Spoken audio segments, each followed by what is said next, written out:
Okay, so now pretty much every items now are the way we want them to be.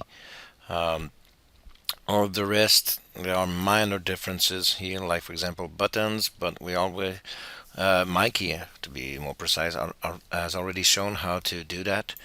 And the footer is by purpose a lot different since we have our contact form and newsletter sign up. So I won't go into how to modify those. So the last thing that I really want to tackle here is the little button here that allows us to go back directly to the top of the page. So this is a cool feature that many teams have. We cannot directly do that with ProStyler, but I'm going to use a little plugin to allow me to do that. I already have it installed. It's just not activated so far. So just going to show you that little plugin here. So plugin called Scroll Back to Top. Of course, it's probably not the only one, but this is the one that I use in my case. I'm going to activate it.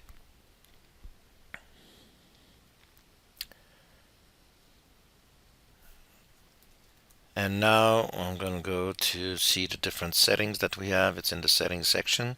So scroll back to top here, where we can change different element, the status, the resolution, and so on. So the size, the color, background color, hover color, and so on.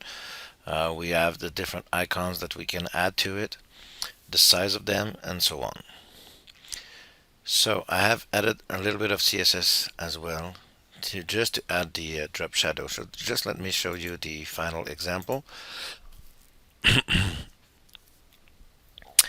So here we go.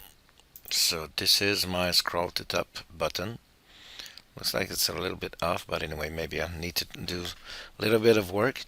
The drop shadow that you see there is not part of that plugin. But as you can see, we can add extra CSS. So if you want to have the same drop shadow as what we have in the example here, I'm not sure if it's the exact same one, but anyway, you can use a box shadow this way. So I've used the scroll back to top wrapper. So this is the class that it uses. Always starts with a dot, by the way, a class. Then I have the box shadow, and we need to have the amount. So the X amount or offset, the Y offset, then the blur effect, and the color. So 000 stands for black, and zero point 0.4 stands for the opacity. And so of course we don't want that to be full black. We want to have an opacity.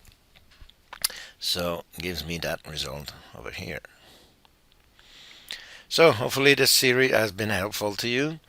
Again, you can know more about MacroThemer at macrothemer.nailmedia.ca/macrothemer.presentation, where you can know more about MacroThemer. You can also download it, or if you want to go a little bit further, like I do, you can always buy it through my link. And if you buy through my link, you will have access to my training site, which gives you access to now more than 30 videos and still adding more about MacroThemer, ProStyler, and WordPress in general sometime. So really great resource. Also, don't forget to subscribe to my YouTube channel so that way you can have more videos when I do them. So thank you.